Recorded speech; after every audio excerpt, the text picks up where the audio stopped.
Not to get political, but I'm kind of a gamer. You know, we all go through phases in our teens. Some people are emo, some are gay. I was a FNAF kid. It became my most special of interests. It was a perfect place and time. I was a teenager who was really into horror, and specifically into indie horror games, and also happened to watch Markiplier specifically religiously. I like ghost stuff, so I liked the morbid paranormal backstory of children being murdered. I really loved that. And the way it told its story, through Easter eggs that the community had to come together to connect, made for an engaging mystery. So I got really hooked on it, as we all did. These days, I generally see the series as a mixed bag. It's got unique elements that I still really appreciate and find interesting, but there's also other stuff that annoys me even to this day. And I definitely don't like everything about how this series changed over time. I think the first game is a collection of nice little touches that makes for a unique and at least initially effective horror experience, and I appreciate them as experimental indie horror games. This video isn't about those games though, so you can forget about all that. I never played any of these impure, non-Scott games before, not for any reason. When Help Wanted came out, I didn't have a VR headset. I didn't want to buy one just for one game, until Half-Life Alyx came out and I did exactly that. No offense, FNAF.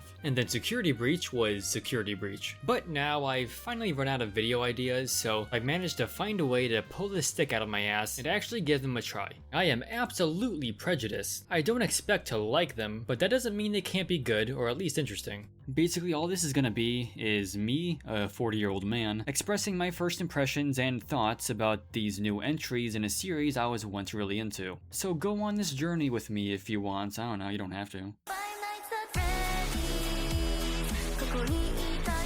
I'm not going to talk about Help Wanted as much, probably because it's pretty straightforward and I don't have anything to complain about, and I want to get to the good stuff. It's a good game. What do you want me to do? Suck its dick? I will. You could even argue it's objectively the best in the franchise. I wouldn't, but you could. I personally still like the first game the most, but that's just because I'm blinded by nostalgia. Five Nights at Freddy's is fundamentally about the horror of being a wage cuck, and VR really immerses you into that experience. As with anything, VR makes everything more immersive. Because of that, I think horror has pretty big potential in VR, more so than most other genres. And FNAF is kind of an obvious fit, because even in the original game, you're stuck in one spot simply looking around, which is what most VR games are anyway. The appeal of the original game is basically still here. The gameplay is still an anxiety simulator, the animatronics are still uncanny when they need to be, and they're still sexy when they need to be. They even kept the cheese strat for FNAF 3, so I didn't have to deal with its bullshit, which is a pretty cool feature. I honestly think VR FNAF makes for a perfectly decent horror experience, at least for the first playthrough. And since most VR games were and still are very simple, the fact that this game has a bit more going on than just being a VR remake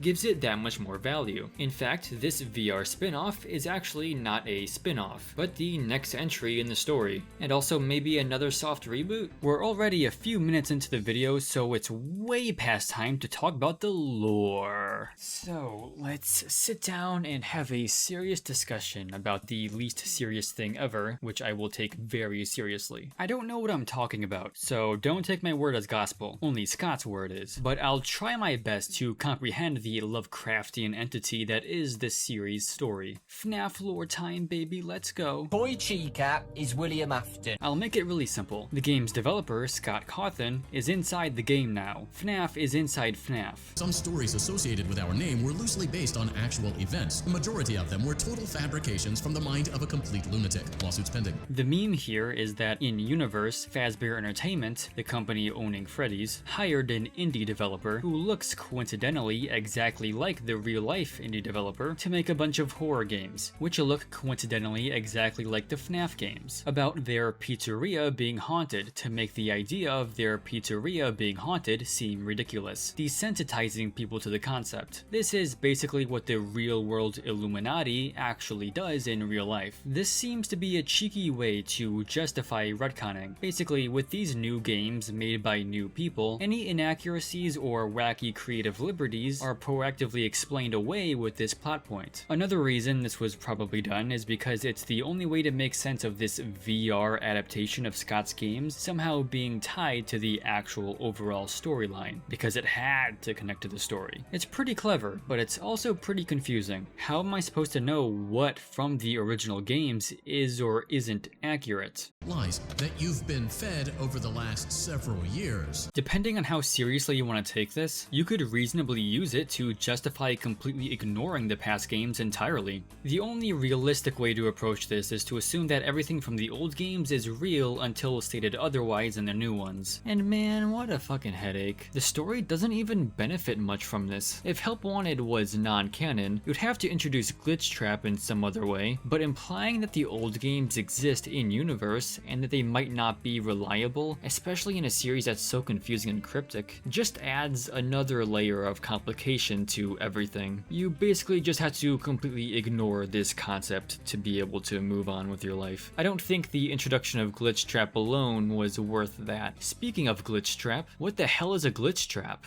This guy, Crystal Meth, has not been good to Springtrap. Our boy has fallen on rough times. I really like how genuinely creepy this motherfucker is. A fever dream Springtrap, no less, with a deep, echoing voice that he telepathizes into your brain.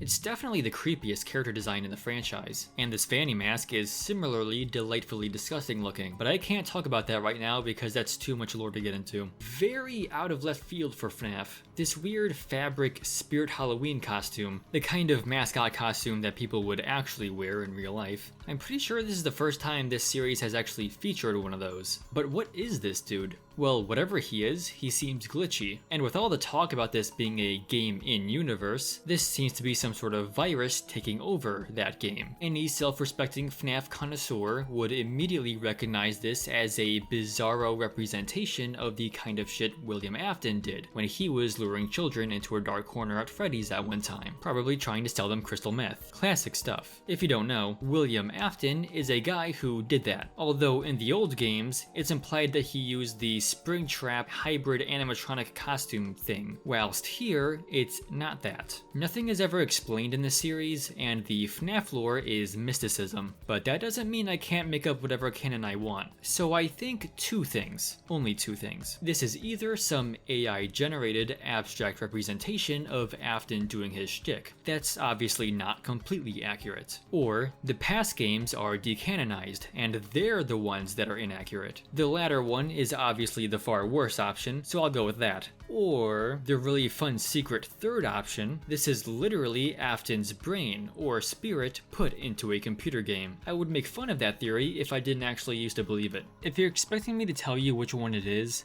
I can't. I don't know. It's just, I don't know. I don't think it's actually possible to know right now. This is all just set up, and you're meant to speculate about it. All anyone knows for sure is that it's some kind of virus. Anyway, that's that lore spurging over. Like I said, I think this game is good. This is probably the best Steel Wolf FNAF game, honestly. Spoilers. It's one of, if not the best at being scary. Of course, the fact that it's in VR is kinda cheating, but if it works, then it works. And it does. Okay, now on to the good shit that everyone wants to hear about. This game has a strong fan base. Hating this game also has a strong fan base. I can see why someone would like this game, especially a kid. I can see someone liking the aesthetics, the atmosphere. I can see someone being impressed by the scope, captivated by the cinematic narrative relative to most FNAF stuff, and curious about the mysterious lore. All of those are valid, but I would want to ask one thing to any fan of this game. Have you played it? The actual experience of playing this is absolutely miserable. This game is directly responsible for at least a few of the holes in my wall. The game opens up with a cute Pixar animation. I mean, comparing it to Pixar is high praise. It is a very high quality animation, but why is there a cute Pixar animation in the beginning of my horror game? This is a pretty new vibe for the franchise. A lot of pink. Gay? Let me be transparent. I hate children. William Afton is my idol, so seeing what looked like FNAF stooping to the level of aggressively marketing itself to children was quite depressing. There's always been children in the FNAF audience. You can't look up Five Nights at Freddy's on YouTube without seeing some of the most disturbing shit you've ever seen in your life. But that always felt incidental. Kids could consume FNAF content more so than other horror series just because there wasn't excessive blood, swearing, or realistic violence. It was just a relatively less mature horror franchise, but that's different from being for kids. It never felt like it was gearing its content specifically to appeal to little babies, to the point of alienating its older audience. I misguidedly assumed the fanbase was mostly made up of teenagers to young adults. But this game shattered all hope I had in the future of Western civilization. This new game is very effeminate, drenched in bright and vibrant colors, very clean, unthreatening, and very uncomfortable aesthetics, and prominently featuring very likable and unrealistically expressive characters. It all just comes off as very children's content coded. As a 20-year-old who got into the series through the old games, I didn't sign up for this. I'm saying all this in past tense though, because this was just my initial surface level feeling about the game at the time. I had a very strong opinion on it, but I never actually played the game, only watching some clips and compilations of Markiplier or Moist Critical breaking the game just by playing it. But because I'm a contrarian, I don't want to just shit on it. I really did want to give this whole thing an honest look, as opposed to a dishonest look, which I would have done otherwise. Since you never played this game, I'll take you through some bullet points of what happens in it. You play as a child who was birthed out of Freddy's womb. The character you're playing as is Dave Afton in robot form. He's David Murray reincarnated. His name is Gregory, or at least it's what he wants you to think. Still to this day, I don't think we know anything about this kid. He's some anonymous kid, I guess. He could be a robot, he could be the reincarnation of at least two different characters, maybe both. The only thing we know for sure is that he's an absolute psychopath, murdering all of the animatronics. They get what they deserve. And a literal human being. They get what they deserve. Lying to Freddy's face, implied to be taking therapy, weirdo. And worst of all, he's an orphan. Ew, gross. He's running and hiding from the security guard because blonde women are terrifying. She's searching around everywhere because there's been a breach in the security, and you are it. And you best make sure she doesn't catch you, or else she'll look at you really aggressively, and you'll die. Her name is Vanessa. She's the reincarnation of Elizabeth Afton in robot form. All we're told is that he has a bad feeling about her. Me too. Ooh, she's scary. Freddy agrees, for some reason. And he gives you a Fazbear branded Apple Watch to covertly talk to him through and be a cool diegetic UI. How was I in there if there's a gift box in there?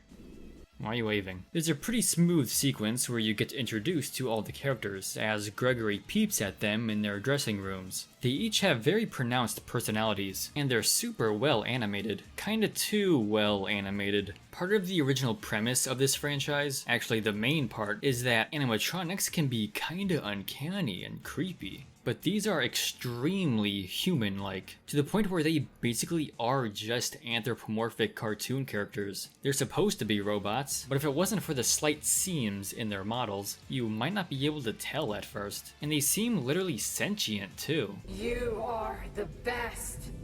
Thank you. I am the best. I have no idea if it's supposed to be super advanced AI, or if they are supposed to be possessed by ghosts. Remember that? That was the original premise of this franchise. The reason I care is not just because I'm eternally loyal to the old games and hate change, but also because it's hard for me to care about these characters if it's literally just AI. There are moments later on where I'm pretty sure you're supposed to care about the animatronics, as if they're actual people. But I don't care if it's just a robot. It'd be a lot easier for me to be interested in and attached to them if I knew they had a human consciousness in them through ghost possession. That's what I cared about in the original games. They could be possessed, but there's not much evidence of that. And if they are, I kind of would have liked to know that in this game. This is one of a few major deviations from OG FNAF, and from what I find appealing about the original games. Again, impressive animation and everything, and they're all really well modeled and well designed. but their inexplicable pseudo-sentience comes off really fucking weird to me. The environments are also really impressive, very emissive, very impressively emissive, and very emissively impressive. There's clearly a crazy amount of effort put into the environments, and that's consistent throughout most of the game. So many of the areas are so dense with little artworks and models that would individually take a lot of time to make. You can really tell there's a lot of excitement and passion that went into the environment. Super high effort. It really gives me the impression that this was like the first thing they worked on in the beginning of development, because the overall polish of the game is not consistent. Upon returning to Freddy's chamber, Gregory enters Mecha Freddy and pilots him to the exit. Or, never mind, to the basement. Freddy, where are you taking me? There's a labyrinth of creepy secret tunnels underneath the Pizzaplex, which Freddy traffics Gregory through, just like Disney. But wait, Freddy has a feeling. The robot has a feeling that Gregory is broken because he's a robot. And what that means is that the game needs to put you in a very specific location to make a cutscene play out. And it's such a noticeably clunky animation of Freddy taking control and booking it to the area. I love the scene though, it's so funny. Vanessa comes out of nowhere and she's like, "Freddy, you're grounded, go to your room." Freddy, go back to your room. The whole "you're broken" thing doesn't even get resolved. Freddy just has a spasm and shoves you into a medical thing, and then Vanessa says a bunch of stuff. Then once she's gone, you and Freddy just resume back to where you were going, without any conclusion or explanation of what is supposedly wrong with Gregory. Very clunky, very strange, and you don't even wanna know the lore implications. Freddy's a fat ass and apparently can't walk for more than a few minutes, so when he's out of batteries, he shits you out. This teaches the player that Freddy can lose power, and when that happens, it'll just force you out and Freddy will not kill you. And then you have to charge his batteries in this warp device. This is a teleporter. Freddy is capable of traveling through wormholes, as he is a quantum entity. Don't believe me? Here's proof. If Gregory enters into any of these devices, Freddy will warp to it, no matter where he is in space-time. So this is an intended part of the gameplay, and by extension, a part of the story. So, Freddy can teleport, deal with it. I'm stalling. Let's get to what's supposed to be the main part of this game. Here's the main entrance, still very big. Despite the environment being good, the actual game part of this game is a completely different story. Those two things have nothing to do with each other, in quality and design, and a pretty good example of that is right here in this part. Chica is walking around like that Spider-Man meme, and this is the first real instance of an Amnesia-esque monster hide-and-seek and run sequence. But except for a monster, it's a sexy chicken furry. The thing is, this kind of stealth horror gameplay, like in Amnesia, or in Outlast, or Alien Isolation or something, usually takes place in narrow hallways with limited linear paths. There's a reason they don't usually take place in giant, well-lit open arenas with many routes of escape. Because the place is so big, it's really easy for the enemy to see you from far away, making the whole stealth part kind of hard.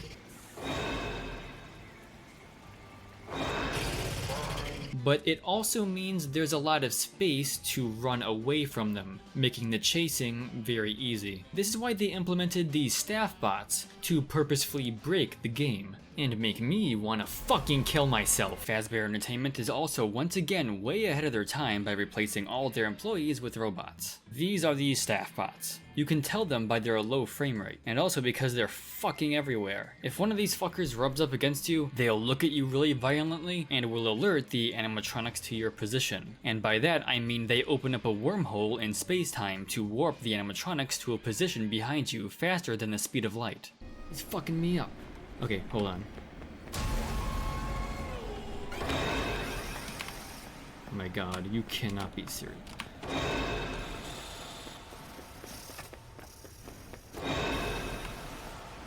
What? This seems to be this game's clunky solution to the clunky hide-and-seek design. They slapped a band-aid on the hemorrhaging wound by allowing the enemies to circumvent the wide space and make it so you can't easily avoid them constantly. But just teleporting to your position is cheating, and it's obviously pretty immersion breaking. On top of that, their movement patterns are sometimes convoluted and hard to predict. On top of that, they're fucking everywhere. It's honestly designed like a rage game, like those old hardest game in the world games where you have to do really precise movement between obstacles to get from point A to B. It means that much of the gameplay just ends up being avoiding the staff bots. They're the real threat in this game over the animatronics, honestly. They even put a staff bot in the entrance to this area because that's funny.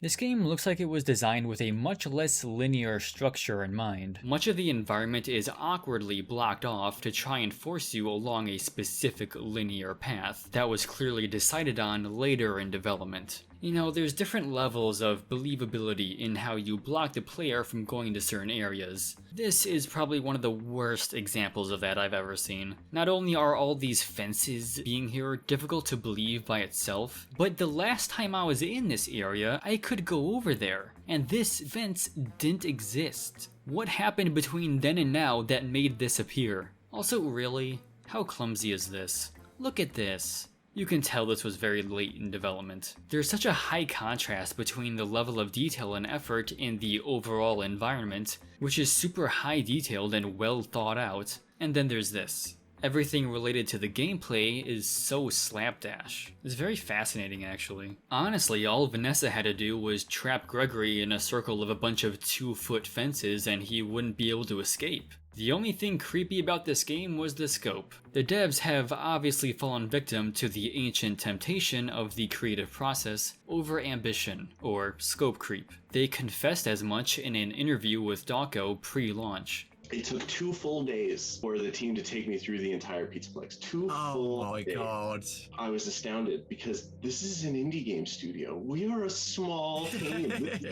This is just a few dozen people. Shoestring budget, tiny team built this incredible game. It's undeniably impressive that they managed to accomplish what they did despite their inexperience with this kind of game and lack of resources. But it's also usually not a good thing to willingly extend the scope of your project so far beyond the extent of your experience and resources. And then they took what was a 2-story building and they made a 3-story building.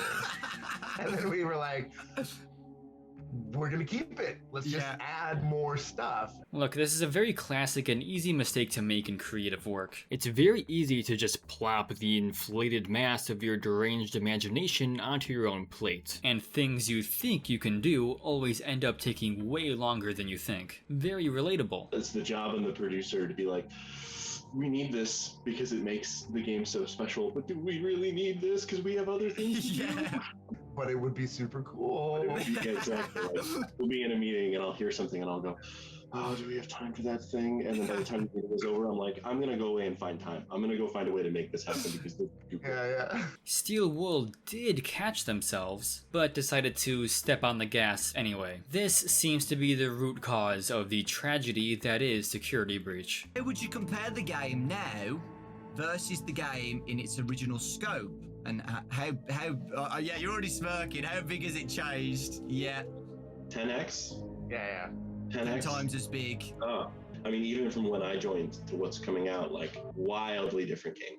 There are so many telling quotes in this interview. I don't mean to tell people much more experienced and skilled than me how to do their jobs. And of course there's room for ambition in the creative process. But anyone with experience should know you gotta keep that shit restrained. And that seemed to be the main problem with this game's development. They just weren't restrained enough in their plans. And as the scope ballooned, they just couldn't execute on their plans properly. But enough of my ill-informed game design theorizing. Let's get back to the only thing anyone actually cares about in this game, the story. This is the daycare where they torment the kids. It's an area at the Pizzaplex where if parents hate their kids, they can drop them off here overnight to be mentally brutalized and permanently traumatized with this crazy piece of shit. He's a cool design. It's one character with 2 designs that it alternates between, which is pretty creative, though his personality is a bit obnoxious for my taste. New friend, you're sure I'm late? Are we having a slumber party? Where are all your friends?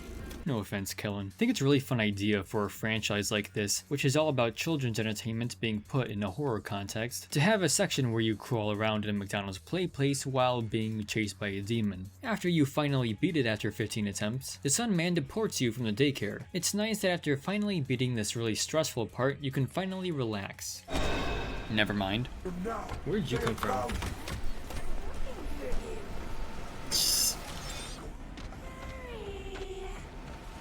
Gregory, where are you going?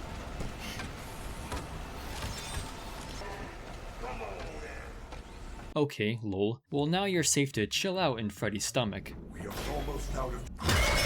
I'm gonna kill this game. It feels really awkward that you have to face Moon again right after you just got done facing Moon. You just had a really stressful and impactful sequence with this character wherein you went through all this effort to change him back into Sun, only for Moon to immediately come back, pretty unceremoniously, with completely different mechanics than what he was just introduced with. And look how this fucking guy pops into existence like this. He looks so stupid. Freddy realizes there's an obligatory cutscene again, so he once again awkwardly revokes your control privileges and jankily sprints to a teleporter. Gregory is crazy and hallucinates an anthro chick. This is where Vanny is introduced, which sounds like Vanessa and Bunny. That cannot be a coincidence. And then nothing comes of that until way later after you completely forgot about this supposed character and jump scare. Friendly reminder that Vanessa is in this game. This is where you get the reveal that Vanessa is bipolar. She catches Gregory and presumably beats him unconscious, then throws him in a security office, which is a reference to the game Five Nights at Freddy's.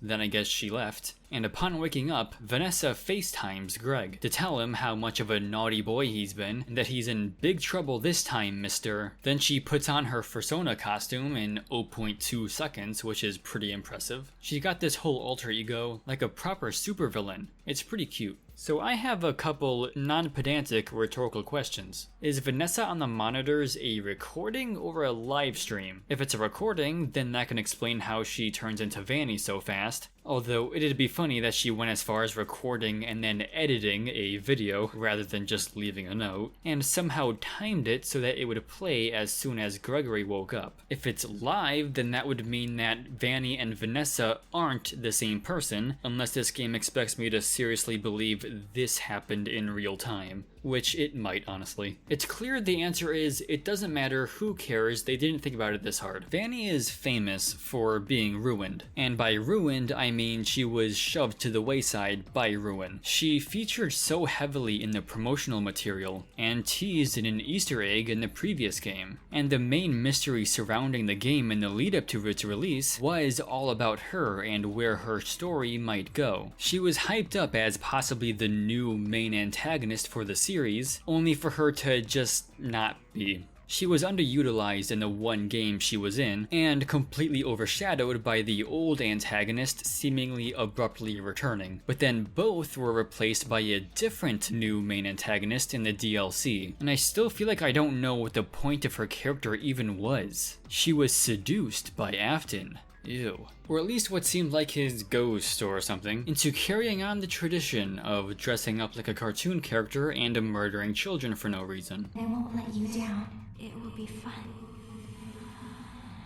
Ugh. And then she was apparently hired as a security guard for the Freddy's megastructure, which was apparently nepotism. Some mysterious person at the top of the company ordered her hiring, which I guess is why she's the single only human employee. She then spends the whole night chasing around Gregory, either because he unfortunately just happened to be the right kid in the wrong place, making all the difference in the world, or because Gregory is the reincarnation of Afton's son, and Vanessa is a reincarnation of Afton's daughter, and Freddy is the reincarnation of Michael Afton, and the CEO is Mrs. Afton, and they're all trying to bring the family back together to eventually resurrect William. It's one of those two options. Eventually, Vanny either murders the fuck out of Gregory in the end, or Gregory murders the fuck out of her. Or she falls down, goes boom so hard she dies, and gets revealed as Vanessa. No weighing. but not before duplicating herself through mitosis. We then proceed to never see her again in any game or even promotional material for the most part, until a short cameo in the sequel to a VR spin-off, in which she does some abstract symbolism. And that's actually it, that's where her story is right now. You might notice there's not a lot of satisfying explanation for anything there. All this build up for just some weirdo in a costume chasing a single kid around, and that's it. We don't know who hired her or why. We don't even know if it was Afton, per se, who hypnotized her. Pretty lame. It really felt like she was going to be something more substantial, but just like everyone else these days, she was replaced by AI. Speaking of psychopathic murderers, Gregory. I don't know who Gregory is, but he's apparently homeless. He is house disabled. He's home challenged. One of the only definitive pieces of information we get about him is that, of all things, this 12-year-old kid in normal, clean-looking clothing is apparently homeless, or at least doesn't want to go home. But that doesn't get referenced or expanded on anywhere else, to my knowledge. So, what's up with that? Why wouldn't that get explained? What's the point of that if you're not going to tell a story with it? There's also theories that he's the mysterious person who's receiving therapy on these secret tape Easter egg things, in which they also mention him being a super hacker who speaks to some ominous entity. Huh?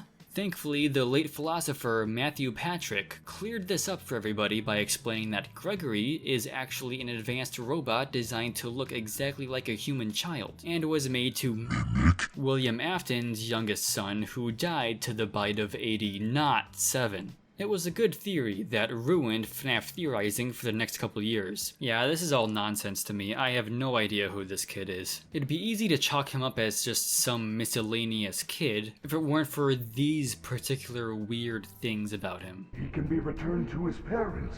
He can't. Turns out there's no record of him. Okay, to be real, I'm only going to talk about the stuff I actually care about, and I kind of want to speed this along. So let's just skip the vast majority of the game. Everybody already knows that Mazer size is the worst puzzle in any game ever. So let's just skip to the ending, the fun ending. What the fuck is that? Well, that is what is known as the blob. What the fuck is that? If you're confused, so is everyone else. It's a giant abominable creature made of a disgusting mass of wires and the faces of classic FNAF characters. You can even hear it slowly breathing somehow.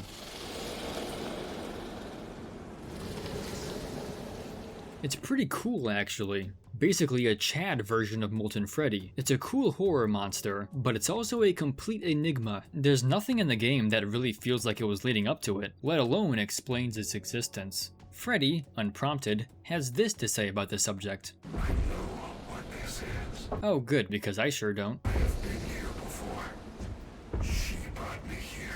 Okay, so maybe this is the work of Vanny, somehow. Although, this is only necessarily talking about the general location, which is the FNAF 6 place. And it sounds like it's talking about the hole leading into the Burn Trap dungeon. So Vanny knows about this place. And not only that, she brought Freddy here, assumedly for some reason. I found myself for the first time when I cleared the path.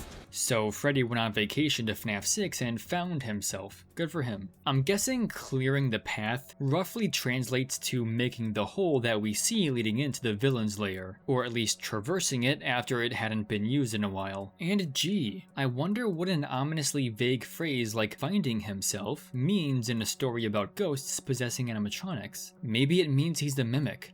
I did not want to, but I had no choice.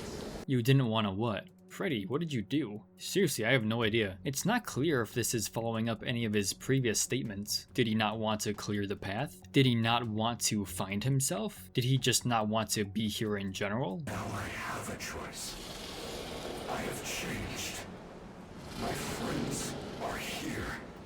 They are so angry, confused.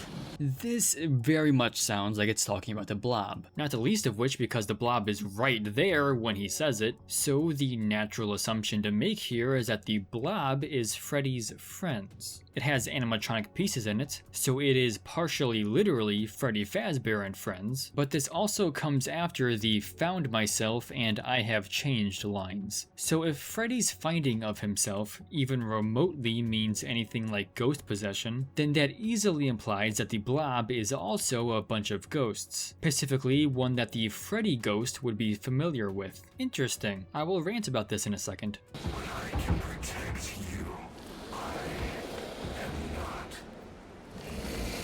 am not. Freddy, stay away from the kid. Also, I don't know how many more implications they could have squeezed in that he's possessed by someone, even though the sentence, "I am not me," still doesn't make any damn sense. There's an alternate interpretation that this friends line is just referring to the other glamrock animatronics. I kinda hope that's true because it makes things a lot easier on my brain, but then wow, what a bad idea it was to put this line here while the player is looking right at the blob. That is by no means the most natural assumption. So for now, I'll assume it's possible that he is indeed talking about Giga Molten Freddy here. If Freddy is possessed, and the blob is Freddy's friends, the obvious conclusion you're meant to draw is that the blob could very well be a bunch of other spirits. This, combined with the imagery of the old animatronics being slapped all over this, has a very disturbing implication. Disturbing in a meta sense. So, for some crazy reason, basically everyone thought that the blob most likely is possessed by the only ghosts we actually know of for sure in the series. None other than the 5 kids that William butchered all the way back in the fucking 80s. The 80s throwback aesthetic of the Pizzaplex is rather appropriate, and in pretty bad taste. I get the impression that the theorists try to avoid assuming that this is true these days, because everyone knows it would suck, but there's really no clear reason right now to think anything else, outside of just hoping there's some other explanation that comes in some later game, and I really hope it does. If the blob is the original kids, that's rather insulting. The ending of FNAF 6 was designed to make you feel things. It was meant to make you feel somewhat somber, but ultimately happy that the children's spirits can finally rest. Art is primarily emotional, and you're supposed to be emotionally invested in it. And the FNAF 6 ending worked on people. It worked on me. I liked it. So the idea of that being undone, for the spirits to get their epic send-off, only to later be dragged back down from heaven so they can be unnecessarily shoved into a game they have no business even being in. Just to tell us there's still suffering in this overextended, bloated story. That's not only narratively unsatisfying, it's honestly kinda tasteless at that point. I like to believe the blob is some other new victims of Vanny or something, like maybe the whole cafeteria of employees that died apparently. But that would make all the classic FNAF imagery pretty weird. It could be the nameless, faceless victims of the Fun Times capture mechanics, but that has the same problem. It could be the enigmatic DCI. Maybe Scott finally remembered they existed and decided to actually acknowledge them in narrative. But there's of course nothing implying that specifically. Also, why is Funtime Freddy's face less withered than in FNAF 6? Why does it look completely different entirely? Is this more implication that the old games are decanonized? But on a lighter note, the story is about to get pretty funny. Finally, we get to everyone's favorite part of the game. This fucking cutscene. Let's go! William? Man, how old's this dude? So, everyone thought this was William Afton. I think for a couple reasons. There were a few subtle clues that made people think this, like the fact that it looks exactly like Springtrap, the purple smoke everywhere, the fact that this was underneath the FNAF 6 pizzeria, the fact that this seemed to be the payoff to everything with Glitch Trap, which people thought might be the spirit of Afton, and that there was literally no reason to think otherwise because the Mimic didn't exist yet. A brief summary of events leading up to this. William Afton killed a bunch of children back in the 1980s. He's a pretty cool guy. He did it by wearing a furry costume and did what all furries do and prey on children, luring the kids to their deaths. Those kids then become ghosts who haunt Freddy Fazbear, and that's where you get the whole premise of the entire franchise. Fast forward a lot of time, after Freddy Fazbear got cancelled, William comes back, something he always does, to try and murder the animatronics this time. Turns out you can't murder ghosts though, and when they always came back to intimidate him with their aura, he hid in his old mascot suit, only for the mechanical parts inside, the spring locks, to crush his body and kill him. That's why he's called the guy that got trapped by the springs in the suit. He eventually gets stolen by scavengers who think he's just an animatronic. I don't know what that is. Who use him for a horror attraction. Which, yes, by the way, they made a haunted house attraction inspired by the fact that a bunch of children died in the 80s. Very classy. At some points, Springtrap impregnates Mappat, then shenanigans ensues and the place eventually catches fire and Springtrap is presumed dead. But you would presume wrong, because he actually always comes back again all the way to FNAF 6. You may not recognize him at first, but I assure you, it's still him. There's a bunch of lore in that game too, but I'm starting to get bored. So the gist is, he gets burned up and dies again. Again. For real this time. For real this time. That's where the story was in 2017, and everybody thought that that was an ending. And then in 2021, this cutscene happened. And now you're caught up to why this was the single worst thing to ever happen to the FNAF story ever. If only because of how much confusion it caused. The most straightforward interpretation of the scene was completely ridiculous. And it would be a totally stupid direction to take the story that I would totally be ranting about right now.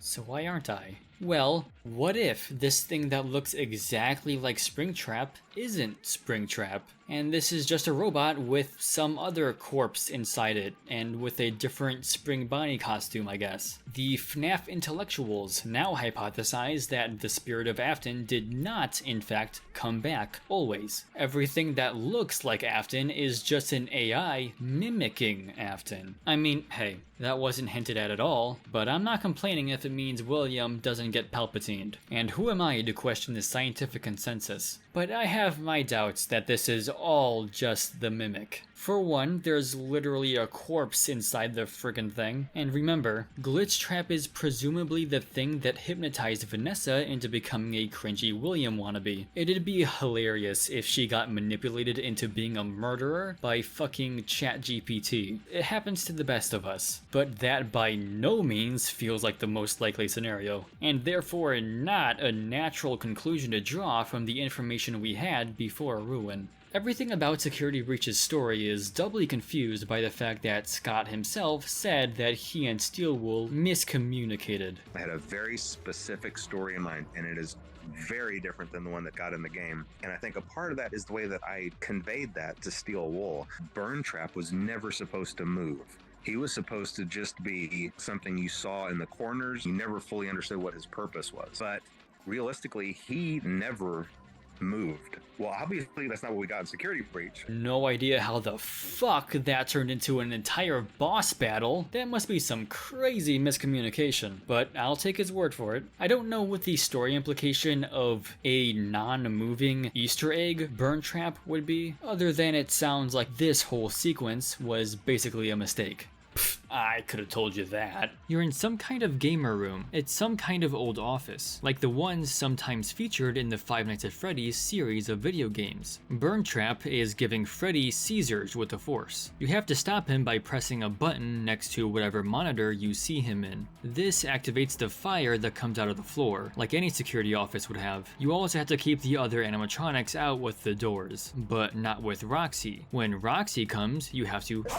And this is as far as I got before my deficit attention ran out because I could not figure out what to do next. First of all, it's annoying that if you die, you have to redo the endoskeleton part every time. So Freddy tells you to hide. There's no place in the room you can hide except for this corner that you can get into. Although I don't think you're supposed to get into this corner, and I'm honestly surprised they haven't taken this out because it completely screws with Roxy's AI. Roxy will just walk around the room indefinitely, constantly hovering wherever you are, even though she's supposed to be blind. The game clearly waiting on you to do something, but it never becomes any more clear what that is. You can't go into either of these obvious charging pods like you can everywhere else in the game, not even with Freddy. Confusingly, Freddy can open the pods, but it doesn't do anything, and I'm pretty sure it's a bug. Now, what you're supposed to do is climb inside Freddy to use the scream function I completely forgot existed because you only use it literally a couple times in the entire game. But I hope you can forgive me for not realizing that, since when I tried going in him, it immediately forced me out.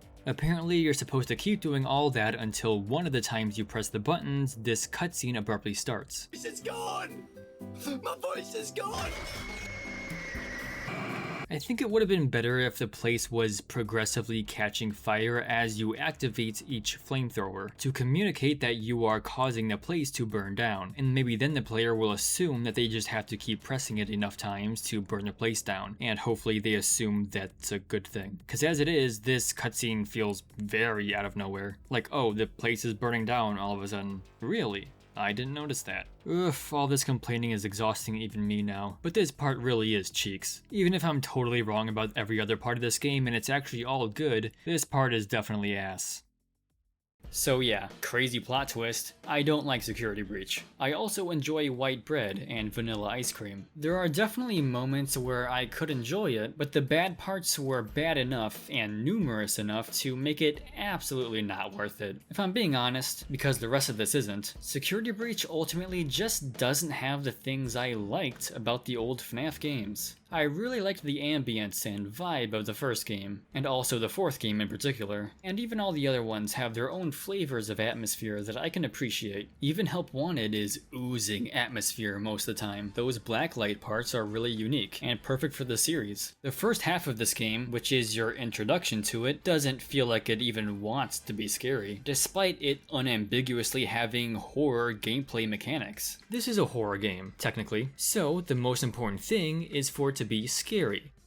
Nah, I'm just kidding. The appeal of these games has never been scariness. People like these games mostly for the lore, the aesthetics, the characters, or just watching YouTubers play it. They're not really that scary, if at all. I was never scared by them anyway, a fact that makes me feel really cool and tough. But the first games did give you a bit of anxiety, which could manifest in a sense of fear if you're sensitive and limp-dicked, like Markiplier. No offense, by the way, I like Markiplier. I'm gonna assume for a second that this game was trying to be scary. It's not enough to just have stereotypical horror game mechanics and expect it to be scary. Mechanics alone is not what makes a horror game a horror game. Actually, unlike most game genres, what matters most in horror is everything other than the mechanics, like the visuals, audio, and story. Immersion is what matters most. Being immersed in a creepy atmosphere is what makes a game creepy. Mechanics still matter, of course, but really only as a way to interact with the atmosphere and story. Certain mechanics can absolutely heighten or even create unique kinds of tension and scares, but only in the context of an unsettling atmosphere. Without the atmosphere, FNAF's mechanics are pretty tense by themselves, especially when it gets fast, but it's mostly just a challenge of reaction time and resource management, and the slow pace of the first game would be horrendously boring. But within the context of the dark, grungy, uncanny visuals, the ghostly, ominous sounds, and the disturbing supernatural backstory, the stress of the challenge transforms into the stress of survival. Instead of the enemies just being what would be dots on a map, which intermittently randomly move, the way they're visually presented makes them feel like unpredictable malicious entities. Even if you didn't find the first FNAF game scary, for those who did, I think this is basically why. These new games are structured completely differently, so it's not gonna generate tension in the same way. Instead, it copies the amnesia method, the whole running and hiding from monsters without any defenses shtick, which was popularized by Amnesia all the way back in the age of PewDiePie, and then Outlast did it, and it got even more popular, and now FNAF is doing it, I guess. It's a very effective way to create scares. No weapons means you're completely vulnerable to even the slightest danger, which heightens the fear of danger. Under those conditions, encountering a mindless animalistic brute that can kill you in one hit would probably be the worst case scenario, which is why you gotta do exactly that, and then presto, you have yourself a very tense, and if you do the atmosphere right, even scary game. Amnesia is easily one of the best examples of this done right, and because you asked, I think it's up there as one of the best horror games ever. And much like Five Nights at Freddy's, Amnesia's gameplay was dry and boring as hell, a glorified walking simulator, but its heavy atmosphere and grisly story managed to carry the whole thing. The mechanics were really just a way to interact with the story and atmosphere in an intimate and immersive way. So, does Security Breach hold up to that?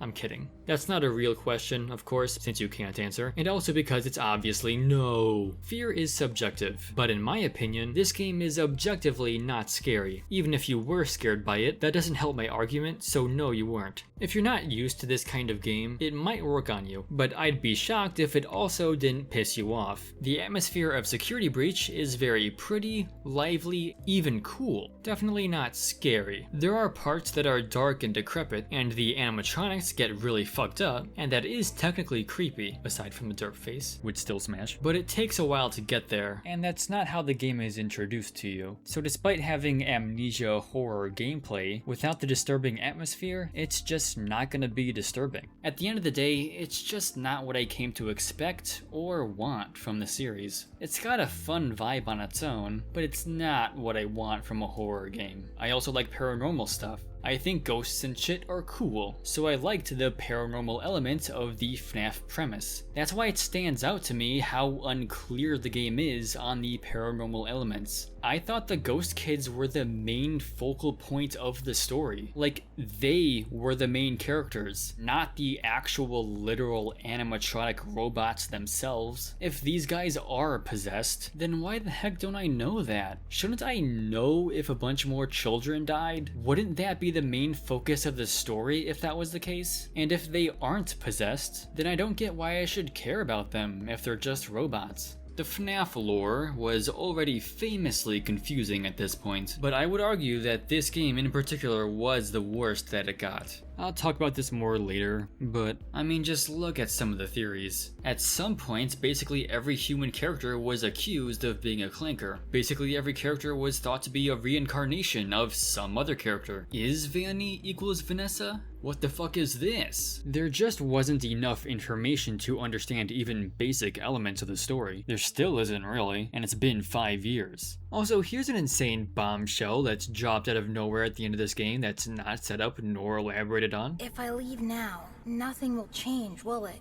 There will be more disappearances. And then there's also the weird disparity between the story that was teased and the story we actually got. Gregory, please come out. I may have lost my temper earlier, but it was just a glitch. You will bring me what I want, and if you fail me, then you will, both of you, burn!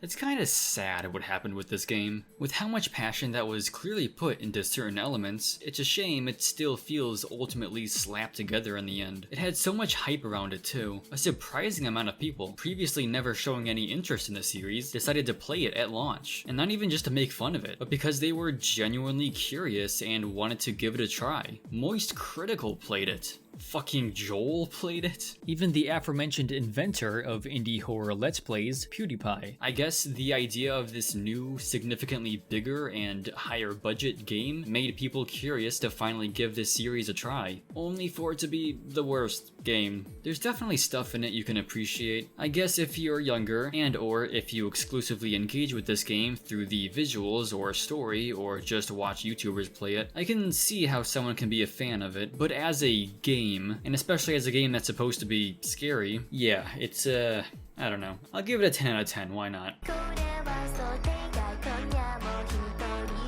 It's been 84 years, or at least it looks like it. Maybe the Pizzaplex operates on Silent Hill logic. Each character has a different perception of it, which reflects their inner turmoil. So maybe Cassie is really fucked up in the head, whereas Gregory is a cool dude who really likes the 80s. It has to be either that or several tornadoes went through this place within the last couple years between these games. Cassie looks and sounds legit the same exact age as Gregory was in SB, so it literally can only be a max of 2 years between these games. I'm guessing this is a post-apocalyptic future. By the way, this is Cassie, who is definitely not the reincarnation of Elizabeth Afton like everybody thought before the game released. Or is she? She is also not Cassidy. Don't get that mixed up. It's just as easy to remember as Jeremy, Jeremy, and Jeremy, Dave and David, and don't forget the different names for Mike, who is not Mike. Cassie is kind of insane. She experiences some really fucked up shit for a 10-year-old and then just reacts like, oh my god, this is really weird, in that exact tone. Chica, you look awful. Instead of, I don't know, something like, oh my god, I am a child and my life is constantly in danger in this dark and scary environment where nightmare robots are actively trying to kill me and I'm traumatized for life. She's here looking for Gregory, that brat from the other game, who is definitely not dead and or a robot. She says he messaged her. I got your message. How? Through her cell phone or something? Why doesn't she have that? What, did she hear his voice in her head? Is Cassie insane? At any rate, this 10-year-old child nonchalantly walks into a giant abandoned mall, which is collapsing in on itself and also full of monsters. Where are her parents? Where are any of these kids' parents? Hopefully those are just tears. Either that or the guy from Security Breach has been here. Is that Vanny? Why is there Vanny graffiti? Who would know about Vanny? Is she actually known about in this community as a serial creep? Genuinely asking, cause I'd love to know anything more about that character. Oh, give me a break. Please take a mask. Take a mask. What the lore? The biggest problem with the FNAF lore is that it didn't resemble the Matrix enough, so thankfully Ruin fixed that. Motherfucker thinks he's Animal Crossing. There's some sort of dimensional merge going on in this game. It's some kind of augmented reality thing which allows you to see into a virtual spooky realm. I'll call it the Wired. No kidding, things in this virtual world interact with physical things, and some physical things are actually digital things. I do not know what any of this means. Very high-end Scott Cawthonian sci-fi. Through this, you can hear the ghost of Gregory inside your brain, constantly backseat gaming you. Look, the camera is now activated. The camera is the way forward. Yeah, they do not expect you to be much older than 10 years old playing this game. There's probably a lot I could say about this, but I don't feel like it. My obligatory theory on this is that the Wired can somehow connect to the spirit world or something, which would be one way to explain all the spooky sounds of ghostly children.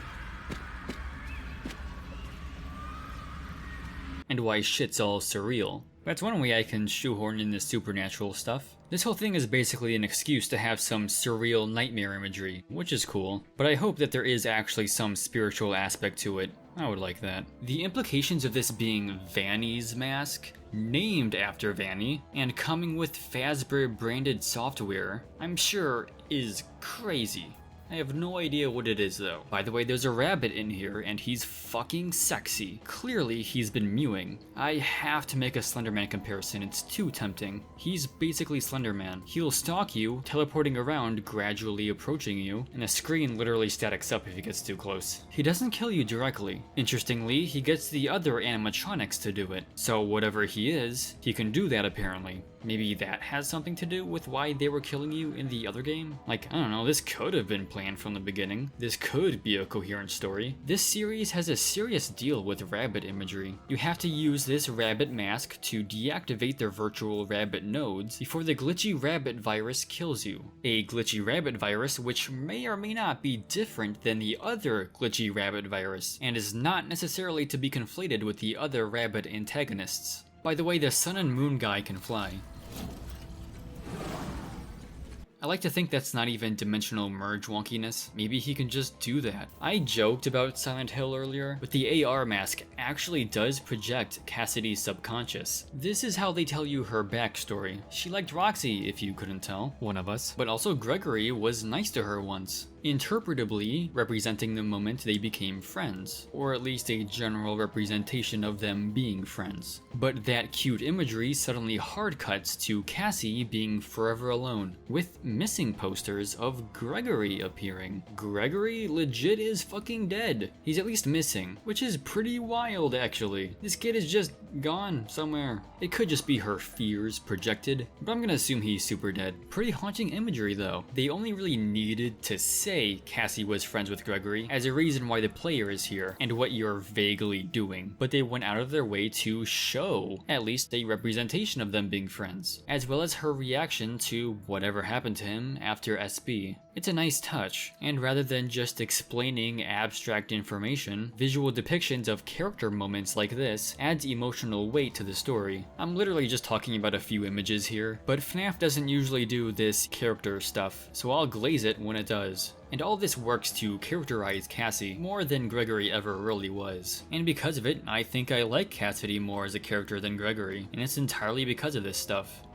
Cassie. Now this is a much better example of hide-and-seek monster design, not just throwing you in a giant arena with a patrolling monster and a billion migraines. Instead, each character gets handcrafted spooky moments where you're meant to feel in danger, but the mechanics aren't actually bullshit. They even did the amnesia water monster with Monty, and it is adorable. Now I have a direct excuse to reference amnesia, not even just because I'm obsessed with it.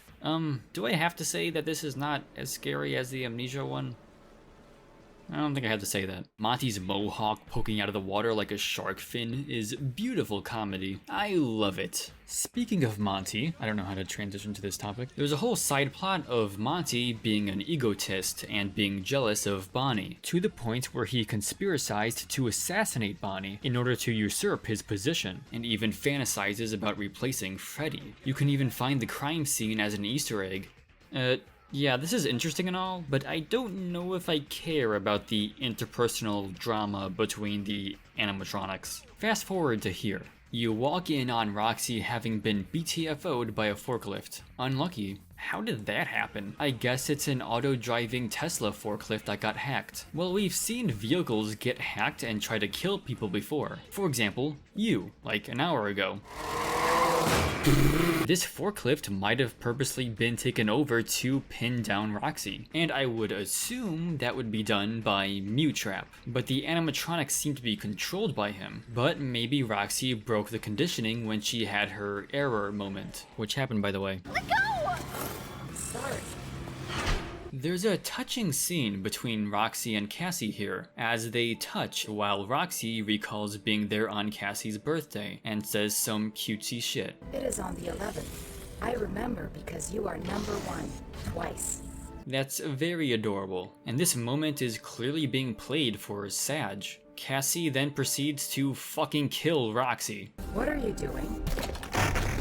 Cold. Hell yeah, I like this kid. Also, Cassie's a loner. I'm sure your friends will show up this time. Haha, what a fucking loser. But just like that, Cassie murdered her AI Oshi, and then the game proceeds to unironically make a big deal out of it as Cassie continually cries about it for a while.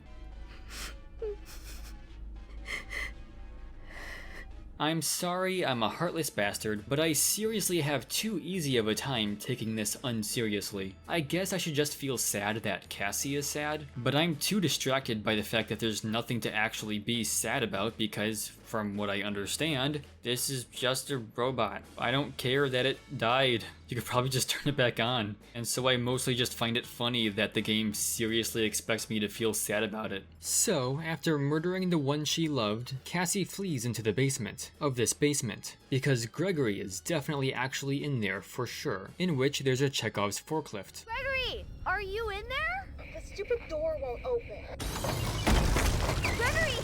Dude, imagine if he was just on the other side and she just fucking killed him. Finally, we find Gregory. This is Gregory. I think I missed a couple games. Just like any good cheesy story, Roxy comes the fucking out of nowhere and kills the Mimic. Also, this is the new main antagonist. Because fuck Vanny. She was cringe anyway. Am I the only one who doesn't really care about the Mimic? I think I'm the only one who doesn't really care about the Mimic. It's nothing personal. I'm sure he's a good guy and all. But when he showed up in this game and everyone freaked out, I just couldn't relate. I was vaguely aware of his existence in the books, but I can't read, so I didn't care about that. I just didn't know why I should care at the time. At this point in Ruin, he showed up completely out of left field. It certainly felt out of nowhere to me. I was still trying to figure out who Vanny and Burntrap were when they were suddenly replaced. I mean, I'm cool with pretending that Burntrap never existed, but Vanny probably could have been a character maybe, I don't know. I would have preferred if they fleshed out the main antagonists they already had had before moving on to a new main antagonist. The Mimic isn't really a character by itself, he is literally not a person, so not as inherently interesting as a human or spirit character might be, or at least not in the same way. The only thing that would make him interesting to me is how they handle his role in the story, and how he contributes to themes. Like in the book story, from what the YouTubers tell me, the Mimic became a killer robot because he was a robot who, get this, mimicked things he saw people do. So when he saw his creator be violent, he decided to make that his entire personality. A bit of a cycle of abuse thing going on, I think, which is what makes it interesting. The robot itself is just an object. It's the fact that he's a tragic result of human actions that makes him into something. But in this game, there's no backstory or anything for this guy. People assumed he must have seen Afton kill people at some point, cause that's kind of all you got. But that was just fan fiction. There was nothing to go on. And at this point, I just wanted a payoff to at least one of the mysteries from Security Breach, not another setup. The introduction of this guy didn't really answer any of the questions from Security Breach. You could make some theories, of course, even if the Mimic is behind it all. The Mimic is just a mindless machine, so it kind of just kicks the can down the road. And then the question becomes, why is the Mimic there? So even though this seemed like a pivot from a direction I didn't really like, I also wasn't crazy about this one either.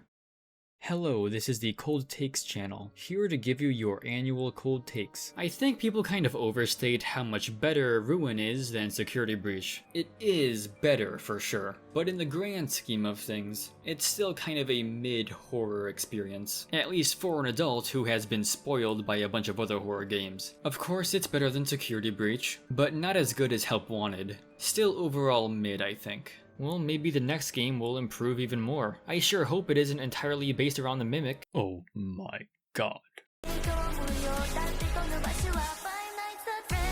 This Five Nights at Freddy's game is not Five Nights, nor is it at Freddy's. Fucking lied to me. I can't believe this. You can't trust anyone anymore. By the way, who the fuck is the Mimic? Seriously though, if you were normal and you weren't super clued in to the FNAF theorizing community and just played the games casually, you probably would have never even heard the name Mimic before. You play as Arnold, a floating pair of arms who doesn't dare show an inch of skin or else it'll make him a slut. His purpose is to invade Edwin Murray's steampunk factory, which harnesses the power of the sun to make children's mascot costumes. I'm not kidding about the sun part. Because of Edwin, we are now a Type 2 civilization. Edwin Murray is a man who played Portal 2 one time, saw Cave Johnson, and decided to mimic him and to make that his entire personality. He first appeared in a book, in which he makes the Mimic or something, I don't know who the fuck reads. Murray is missing, assumedly because when he made the Mimic, something went so wrong. The main gameplay mechanic is walking, but second to that is looking around. But third to that is this door opening device which people in the 1970s had to use to open doors, because they hadn't invented wood-based doors with doorknob and key technology yet. As soon as you invade Edwin's privacy, the first thing you'll notice is lore! You'll immediately realize Murray Edwin's disgusting, disturbing, fucked up secret. He is the inventor and CEO of furries. An animatronic workshop is a good setting for a FNAF game, and even though it isn't animatronics per se, this isn't too far from that. They're different enough from animatronics to feel new, while also still feeling within the realm of animatronics. And I think they do a pretty good job of capturing the uncanny valley aspect that FNAF is based on. The unfinished ones in particular are really creepy. The colorless, hollow heads look like skulls. Pretty cute stuff. I also like how they couldn't help themselves but to make this factory into an amusement park as well. This guy looks how I feel.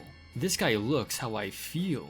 The Ku Klux Klan! Anyway, my autism is winning, I can't hold it back. FNAF lore break. So, this is a Fredbear's Family Diner pizza box. If you're cringe and don't know the FNAF lore, and you don't know what the significance of a Fredbear's Family Diner pizza box would be, then fuck you, I'm not explaining it to you. First of all, this tells us that Murray and Fredbear coexisted simultaneously. If you don't know the FNAF lore, don't worry, you can just trust me when I say that this is super interesting. What it also tells us, you and me together, what it also tells us is that Fredbear's Family Diner was a thing during 1979, which makes makes things a bit more clear since the earliest direct date we got before this was 1983, and by then it seemed like Freddy Fazbear's was also a thing. For the uninitiated, Freddy Fazbear's is different from Fredbear's. Get that right, or else you won't understand some stuff later. This will be on the test. Everybody knows Fredbear's was the precursor to Freddy's since FNAF 2, and it sounded like it was really old by then, but never actually knew when that transition happened. I guess we still don't, but it seems like it's 1983 at the latest, since that's apparently when Freddy started, which we get a glimpse of in FNAF 4. And if the FNAF 4 cutscenes do take place in Fredbear's, then it also potentially gives a clear reason why it officially shut down, if it hadn't already, because Fredbear ate some kid.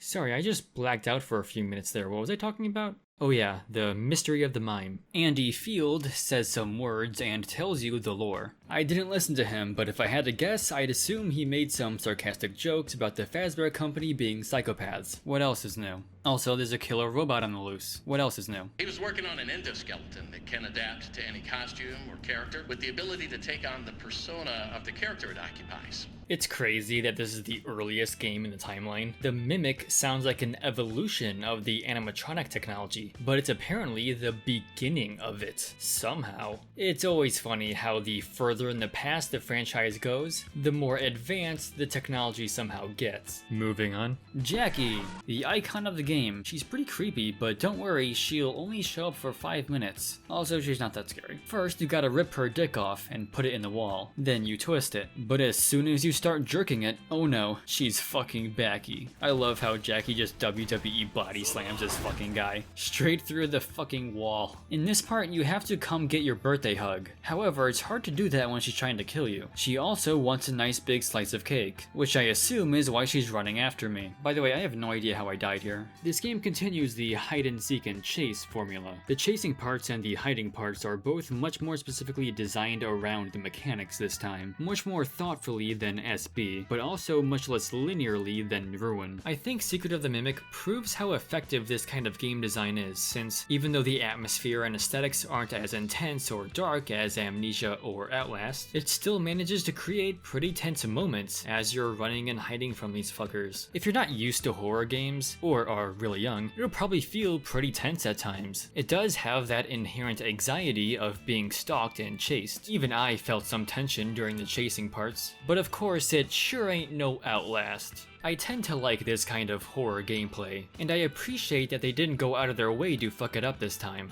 That sounded entirely sarcastic, but I'm serious that this is solid horror design. Definitely not unique, but it's basically well executed, and a noticeable improvement on the last two FNAF games. Something that I think is much more spooky is when the environmental ambient starts trolling you. Must have been the wind.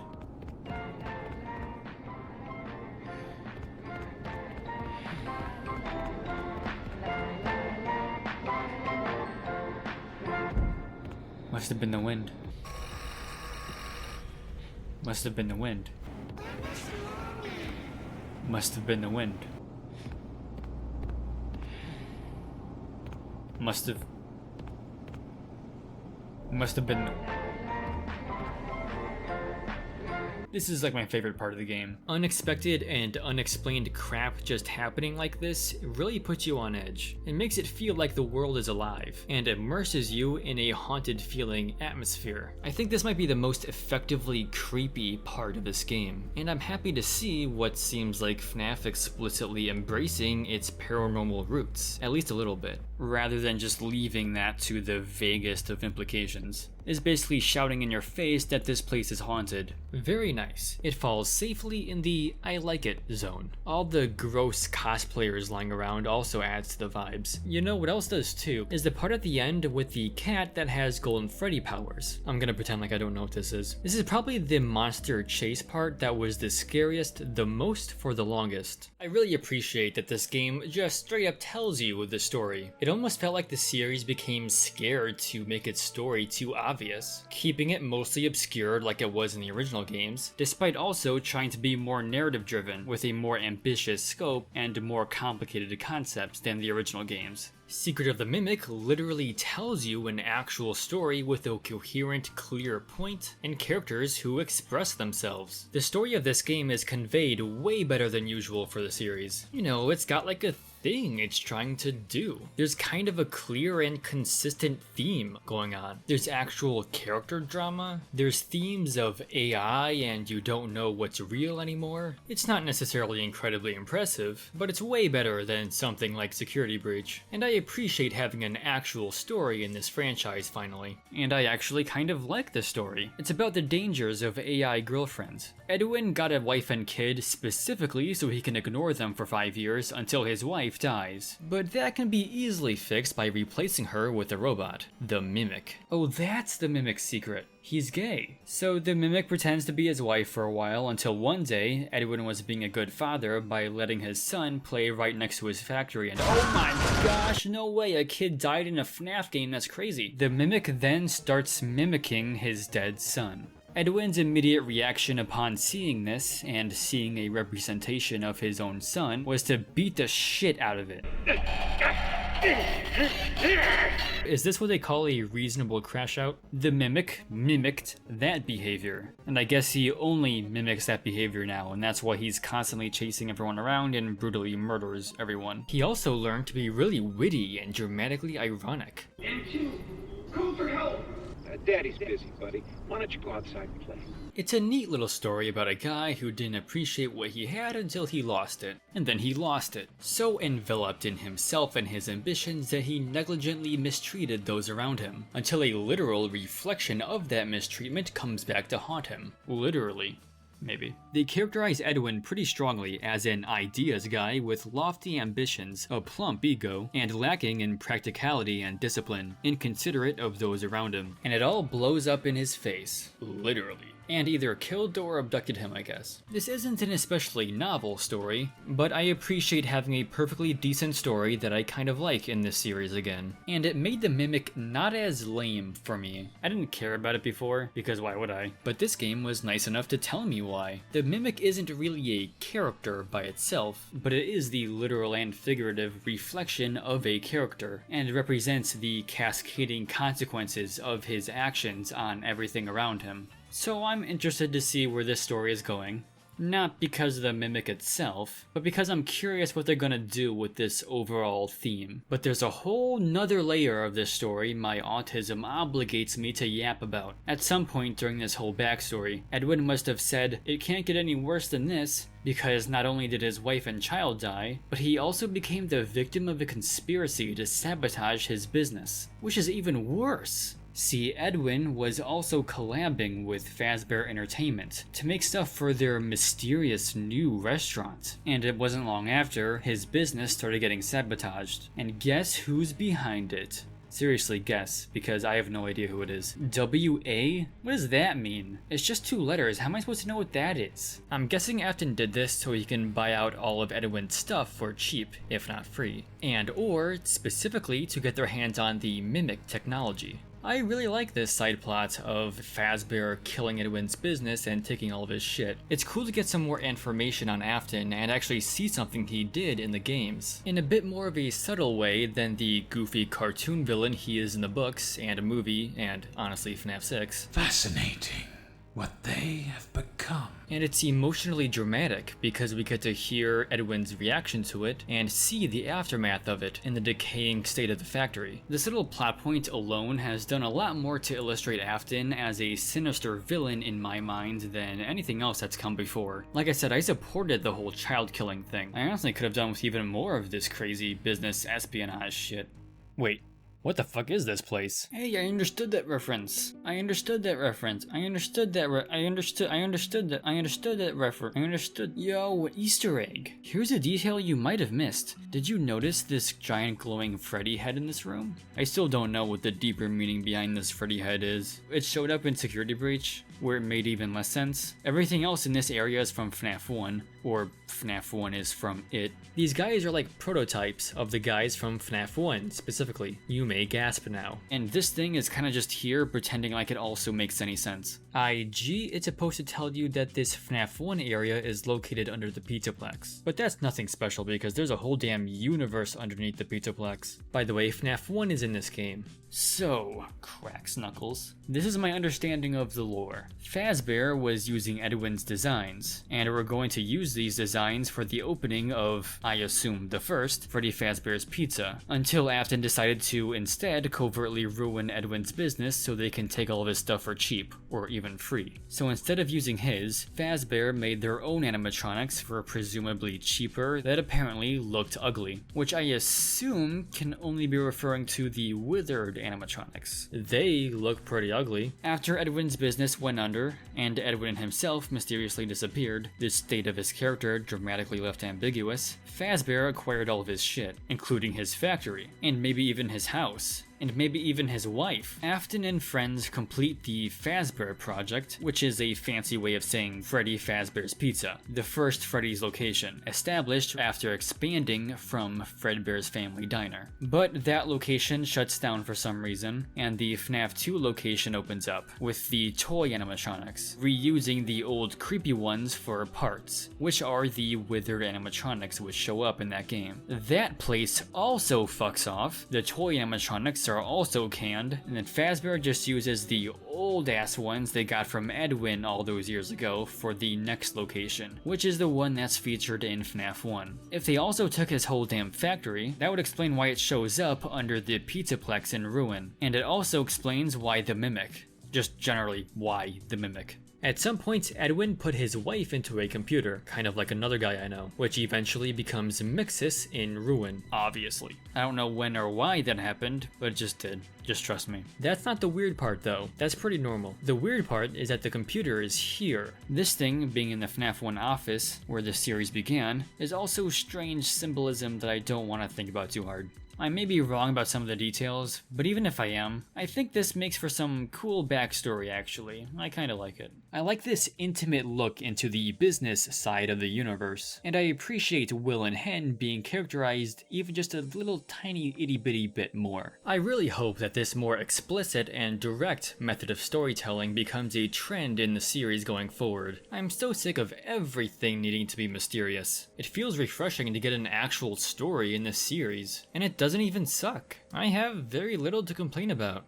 Damn it! A nitpick I have about this part though is that there's no indication that these are springlock suits that you can wear, so you kinda just have to hope that you think to press E on them.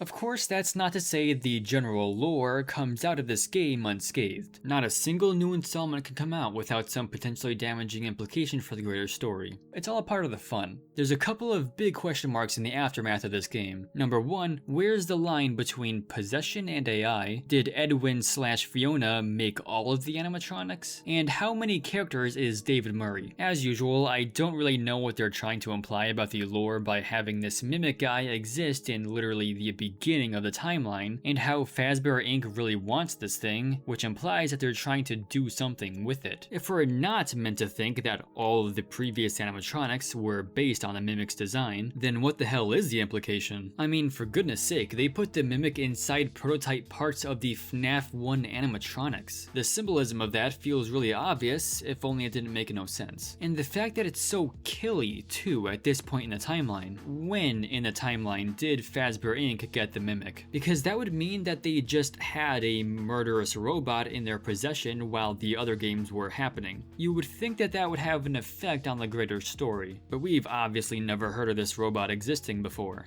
Maybe only the security breach animatronics are the Mimic, but did it really take that long for them to use this technology? Heck, it's possible to reinterpret the story as not having any ghost possession in it at all, and it was all the Mimic the whole time. That is technically a valid interpretation, which is pretty annoying, but I don't think they're going there.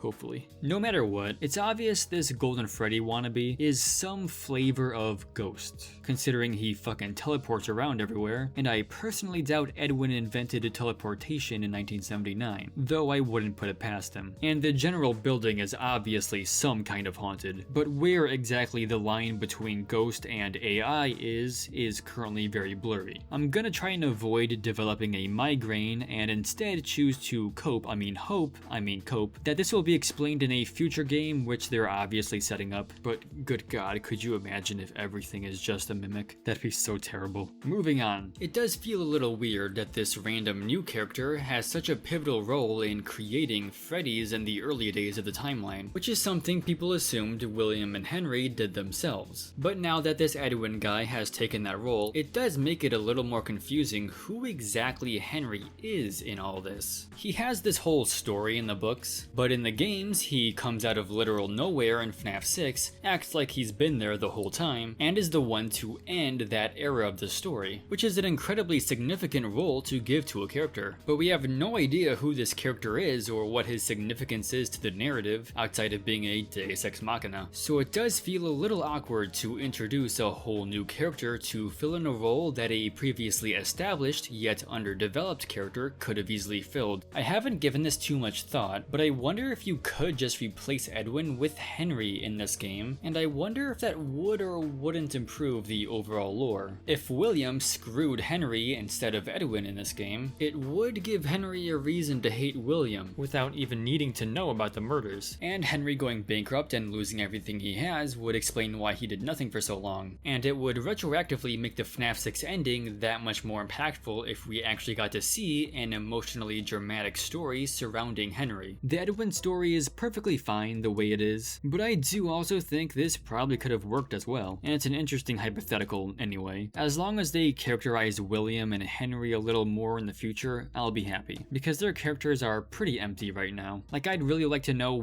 why exactly William started killing people, because as it is, he was the CEO of FNAF until one day he started killing kids at his place of work. It could just be as simple as he went crazy one day, or he was always just plain evil. It doesn't have to be some elaborate explanation, and you could argue it would be stupider if it was, but it does feel really weird that the owner of the company would be committing murders in his own establishment, thereby tanking the reputation of his own company. So I'd like that part of the story to be a bit more concrete than it is now. Also, the fact that he has kids of his own makes the fact that he kills kids exclusively a bit weird too. Like, why does he selectively only kill other people's kids? It implies he has some sort of reason for it, whatever the hell that would be. This Edwin guy getting a whole damn game focused on him which explores his character just goes to show how little there is to go off of for characters like Henry or even William. Also, it's funny that we get this Henry name drop in a bathroom. Well, half name drop. By the way, why is there a tape recorder mounted to the wall of this bathroom? Edwin, you're not doing anything weird with this, are you? Luckily, I don't think any of this undermines the past games or anything. Thankfully, I haven't seen anything in this game that necessarily fucks with the lore of the past game.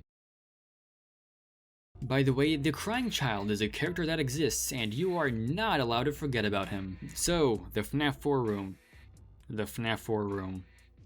Why? This is obviously meant to remind you of the FNAF 4 room. Even if it's not exact, those who know are clearly meant to make that comparison. Seeing this mimic guy coming out of what looks like the FNAF 4 room is such surreal imagery. Not only is David similar to Dave, but there's also an Easter egg of him mimicking Gregory from that one ending. Scott, what the hell are you doing? There are only two options for all this. Either the parallel is on purpose, or Scott is literally the worst writer on earth and somehow didn't realize he made the same character 3 fucking times. Obviously, it'd be pretty mean to assume the second one, so I'm gonna lean towards option 1, which is scary. What would be the purpose of such a parallel? Genuinely, I don't know, but my overall feelings on this game's story do kinda depend heavily on the answer to that question. The secret of the mimic was the mimics we made along the way. People generally seem to be pretty positive about this game from what I've seen, but basically everybody also says something to the effect of, it doesn't feel like FNAF. I actually like this game. Doesn't feel at all like Five Nights at Freddy's. And that's probably because, in some ways, it is absolutely nothing like FNAF whatsoever. I think the wise man Markiplier made a good point when he said that a significant yet often overlooked aspect of a game's identity is the gameplay, funnily enough. Because one of the things about the original Five Nights at Freddy's is that at its core, it was a unique game. If you completely change the gameplay, even if you keep the story and aesthetics, it creates a different experience. sense. That doesn't automatically make it worse, but it does mean that in a very real way, it isn't the same thing. This kind of fundamental change is what you might expect out of a spin-off, but it seems like this is just what the series is now, apparently. It's like if you made an Alien Isolation clone, but just called it Observation Duty 10 or something. Like, that would make no sense. Those are two completely different games. And yet, that's exactly what's happened with FNAF. This trend really started with Security Breach, but that game was just so busted in much worse ways that this deeper game design change wasn't even noticeable. But now that Steel Wool have made a good game again, it makes it all the more noticeable that something still feels off. And I don't think it's just nostalgia. I do think Mark has a point here, even though I also don't think this game is bad or anything. I think Secret of the Mimic is the second best Steel Wool FNAF game.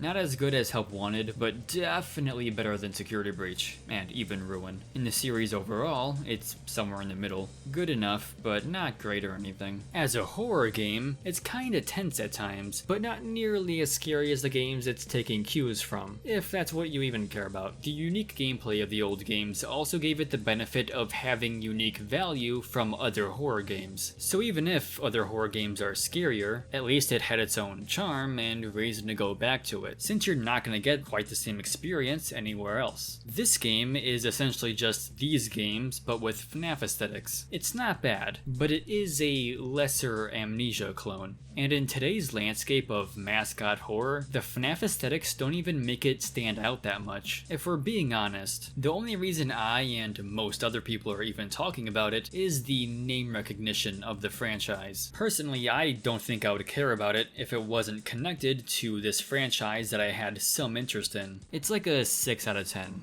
5 is average, by the way. So it's above average. Safely in the good territory, but not very high. Now for the scariest part of the video, my overall feelings about the story. Yes, the story. This should be funny. I mean fun. I mean funny. But which one? I think throughout the years there's been at least a few different versions of the FNAF story. The first game had a little backstory that was then built off of with the first few sequels, attempting to create a cohesive story with an arc, even if vague. And then Sister Location comes off as a clear shift in focus and in tone, sort of remaking the story into something more complex. FNAF 6 and UCN were trying to wrap up that new version of the story. So right there, I think there are 3 basically different versions of the story. Not even just different parts. They're designed like parts of a whole story, but I'm gonna make the argument that you can basically separate each of these eras and look at them by themselves as their own complete stories. So if you allow me to game theorize a bit more, Era 1, or Version 1, is characterized by basically just being a vague backstory happening entirely in the background. Really just there to contextualize the gameplay. In the first game, you're introduced to ghost kids haunting animatronics. Then in the sequel, you learn a bit more about the past of the company and the killer. And finally, everything culminates in 3, with the ghost kids getting their revenge on their killer with an appropriately ironic death. That makes for a pretty clear beginning, middle, and end. It's also notable that there's not really any characters that are defined or focused on. It's like a bird's eye view of events that already happened, and we're just learning about them through abstract representations of them. FNAF 4 is kinda awkward to fit into this whole version theory. FNAF 4 is awkward to fit into any theory. It's in Era 1 because it's similarly vague and doesn't seem to add many new elements. At least nothing you can prove. Season 2, starting with Sister Location, brings the story into the foreground. You're immediately introduced to a character with an actual name. The rest of FNAF 5 is then explained through voice acting, and the content of the story is far more elaborate. Instead of a regular pizzeria with some supernatural shenanigans, we have advanced robots built specifically for malicious purposes. We get reintroduced to the killer character as not just a nameless serial killer, but the head of a robotics company who at some point went crazy. And he gets the vague suggestion of an actual personality.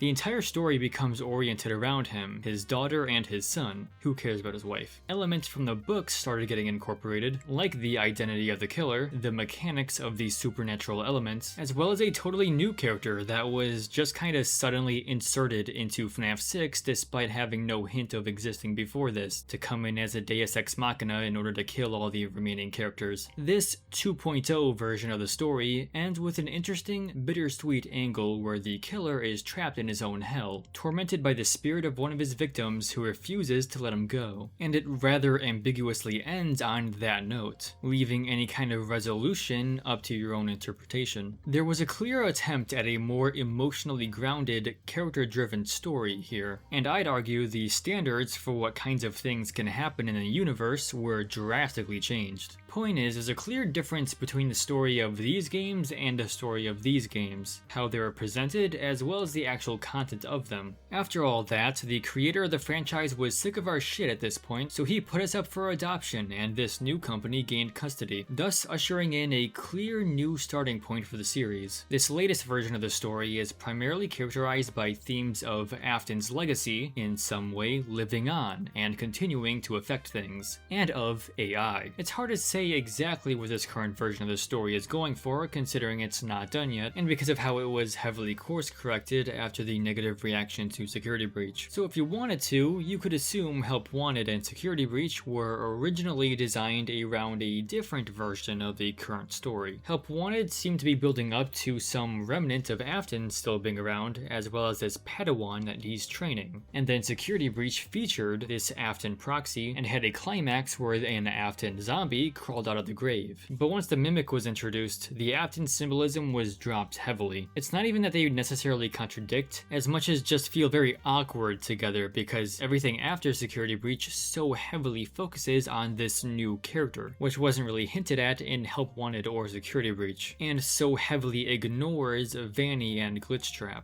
You can interpret Glitchtrap to be an early version of the Mimic, but it's weird how Afton coded he is, whereas the Mimic proper isn't at all. And even if Help Wanted was trying to set up the Mimic, it's weird how he wasn't properly introduced in Security Breach, but only it's DLC, which makes it come off almost as if it was an afterthought.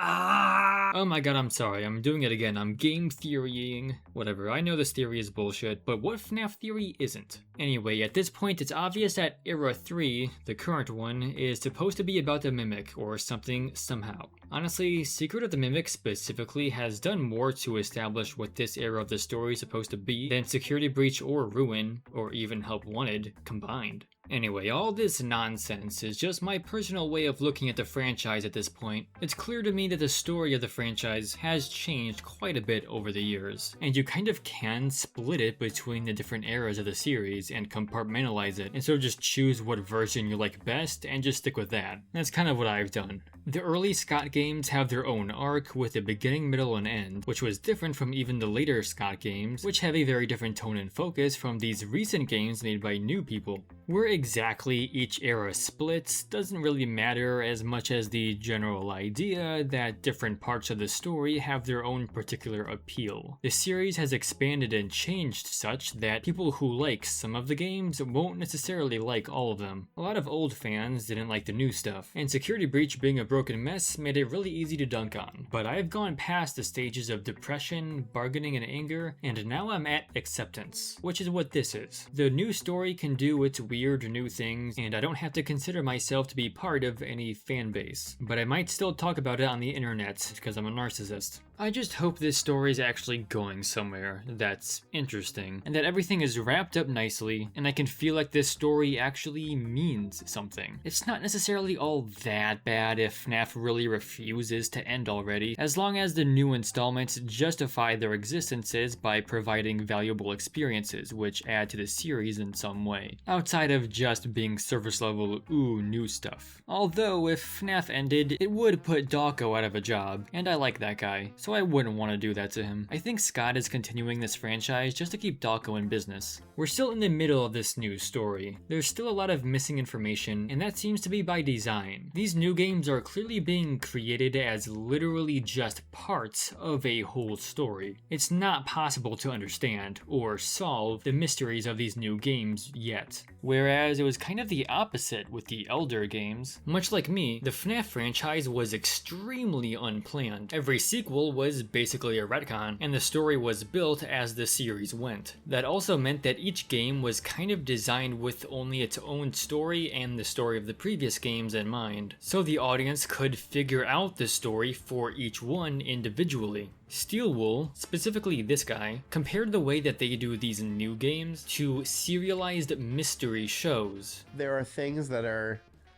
you know, maybe not paid off yet. If you watch Gravity Falls, there's like all these clues throughout the whole series. Right. And then when you see it happen later, you're like, oh, that was in episode 2. Right. Or, oh my God, there's a picture of Bill. Oh, there's Bill is in the window. You know, it was there the whole time, right? Right. But the difference between a show and a game series is that a show has bite-sized episodes that release approximately every week. Games, like the Steel Wool FNAF games, tend to release in the scale of years. That's a lot longer of a time to wait for setups to be paid off. Gravity Falls had self-contained stories in each episode, which themselves had a beginning, middle, and end. But then there was also overarching mysteries, which got gradually solved over the course of the whole show.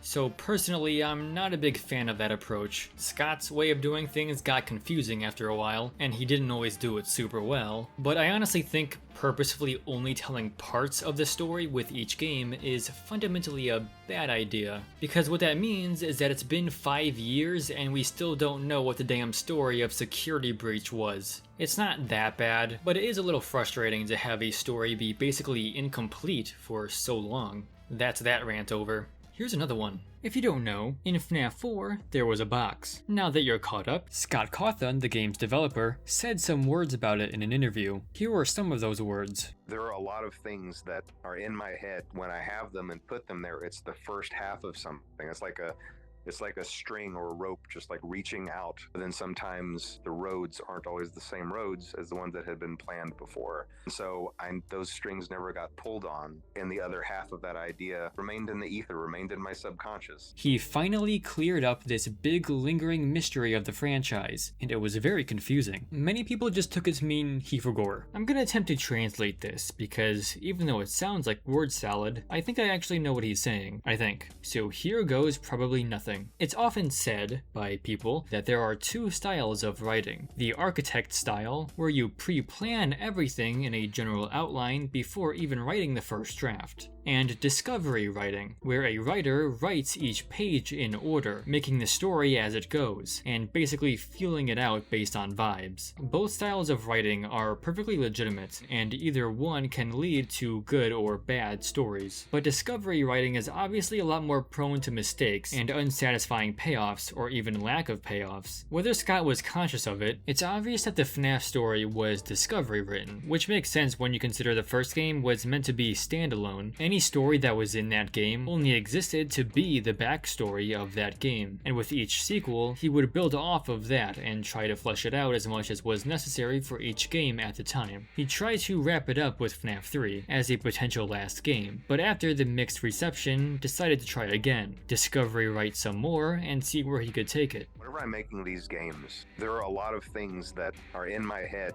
that are just flowing ideas, and when I have them and put them there, it's the first half of something, and then whenever I progress forward, the rest of it appears and just fits into place perfectly. That's how all my games have been made.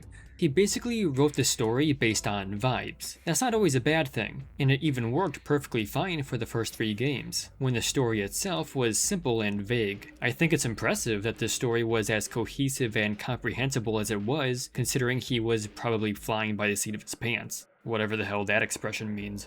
And so, when he made the box, he did it because it felt right at the time, and he probably had a few ideas as to where it could lead, but later decided against continuing that thread. And after FNAF 4 left the audience confused, wanted to take a step back and basically rewrite the story with Sister Location. But then sometimes when things do progress, the roads aren't always the same roads as the ones that had been planned before. Even though at the time something was definitely reaching out to be there and I could feel that it was there, the progression of the story didn't go there. And so the box was one of those times in discovery writing when a setup never got paid off. And it goes to show one of the problems with discovery writing when you're anything less than one of the few exceptional creative geniuses who can potentially pull it off. It's not always a huge deal when this happens. It doesn't necessarily ruin the story, but having such clear setups without payoffs does make the story less complete than it would be otherwise. I mean, the fact that Dawko even asked about the box in the 10th anniversary interview goes to show that people still cared, and that's a problem if it's never going to be followed up on. If the story was planned ahead, the box might have never even existed, and the overall integrity of the story would be better off for it. So basically, he might not necessarily have known for sure what would be in the box. Maybe he had some ideas, maybe he even had one specific idea, but it was never one he incorporated into the story. Then he moved the story forward without it, and so now it's completely irrelevant. So how about this for a theory on the box? The box can be seen as a metaphor for the FNAF 4 story. Maybe at one point in time it could potentially be solved, but people couldn't figure it out, and so now it'll remain that way. That box was closed, and we've been on a new path ever since. Or to put it another way, he forgot. And you know what? I'm content with that, because as much as I've been complaining about this story never ending, the story I liked, the version that appealed to me, did end. It ended back in 2015, and everything after that might as well be a completely different story. I've stated how I think that Sister Location marked a distinct change in the series. I think the tone of the games completely changed with Sister Location. Of course, this is partly inherently subjective. Unless I beat you over the head, there's inevitably going to be some people who will always disagree. Most of what you see in the first 4 games you can basically believe could happen in real life. Hell, I believe it happened in real life. The only outlandish ideas you have to accept are ghosts, ghost possession, and mascot animatronic hybrid costumes. There's no way you can believe this could happen in real life. Let me go through this one more time, just because I find it fun. A guy gets his internal organs scooped out of him by a giant scooper. I repeat, a mechanism that looks like a literal giant ice cream scooper penetrates his body in such a way that it removes everything inside of it, somehow not destroying his body in the process, despite how big and clumsy this device evidently is. This is so a robot, which itself is multiple robots that manage to combine themselves together, which is definitely bigger and thicker than any human skeleton would be, can climb inside his skin to wear it as a disguise to then trick other humans into thinking it's human.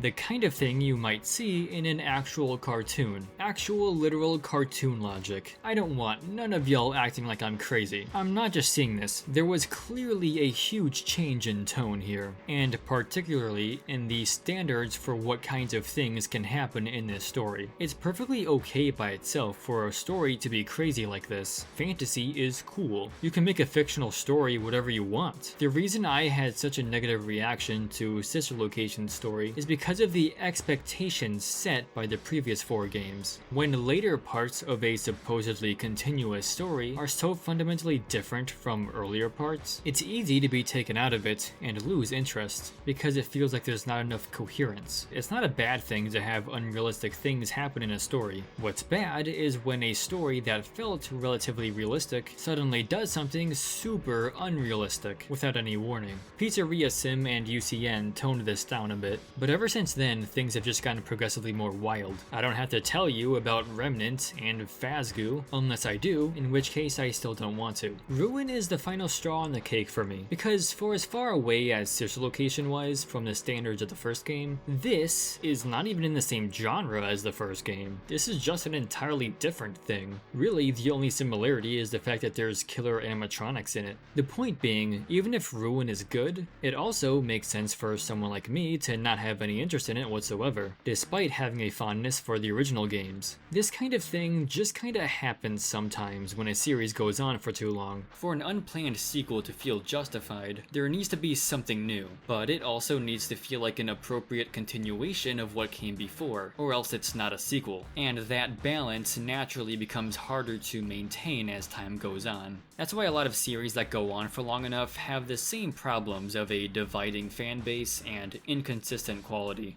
And I think it's generally a bad idea when a series changes this much, unless it at least makes it clear that it's going to be different by presenting it as a spin-off or something. For something to be part of a series, it needs to have enough in common with earlier parts of that series. Otherwise, it might as well be its own thing. It's generally not a good sign when the audience is starting to contemplate things like what it means to be a FNAF game. I also really don't like how this series so often keeps so many things mysterious. Don't get me wrong, mystery is awesome. I like ambiguity in stories, but I think the ratio of parts of the story that are known versus speculative has been way too unbalanced for way too long now. And it's part of why Secret of the Mimic pleasantly surprised me. Most of the story is explained to you directly, and only some parts are mysterious, which I think is the right balance. This problem really started with FNAF 4, as much as I like that game, because it was so difficult to connect to the rest of the series. But again, I'm gonna pick on Sister Location, because a good example of the FNAF story being overly mysterious is right here, in the identity of the main character of this game. Even though the story was trying to be more character-driven, in the base game, who you were playing as was only ever explained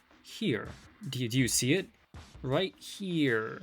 Because I guess you were supposed to assume that you wrote your name on this little piece of tape thing and put it on here, I guess. But not everybody necessarily got that at first. Also, it expected you to just know Mike was an Afton, which isn't in the base game. So the developer had to more clearly explain it, as well as also explaining the character's motivation through dialogue in a secret unlockable cutscene in a bonus mode of the game that came out months later.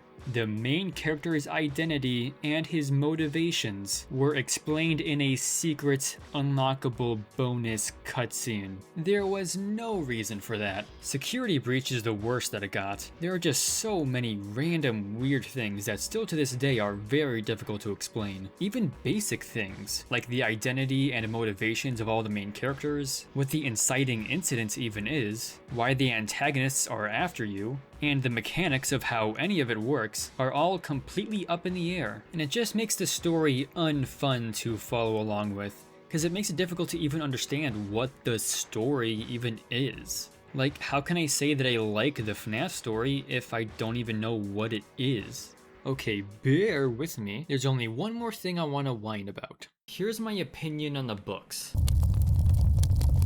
I have a staunch anti-book prejudice, just in general really, but especially the FNAF race of books. Mostly just because of how I think they tainted the discourse around the games. Everyone started using them to base their interpretation of the game's story. But there are so many different things in these books, and many things contradict the games. It makes it so that it's basically just up to your own personal preference which things you want to cherry pick out of the books to try and shoehorn into the games. If I were you, I would eat a bullet, but also, I wouldn't take any external material, not directly related to the games, to heavily inform your interpretation of the games. These are scholastic books for children, and they're evidently designed as such. They're so loose with their interpretation of the universe. Their novels are clearly their own thing, having some overlap with the games, but then a whole lot of non-overlap. And because not everything lines up, it makes them extremely unhelpful for solving the mysteries of the games. I understand the games sometimes take things from the books, but the games should be able to work entirely on their own, or else that's a problem with the games. It's just annoying. If there isn't enough information in the games, or if they're too confusing, then that sucks. but it's not going to make it any less confusing to try and use spin-offs that are obviously only taking very loose inspiration from the source material. I know Scott said people could use the books to fill in the gaps in the games, but I honestly disagree with him, and I think that's a bad idea. For example, if you took that advice, you would assume that Henry and William built the Fazbear animatronics, and from what I understand, Edwin's story was generally pretty different in the book, only for Secret of the Mimic to come out and throw a wrench in that. So what would be the point of assuming that in the first place if it can be so easily proven wrong in a future game? It's kinda useless to do that, and it could cause confusion, like exactly what happened with Secret of the Mimic.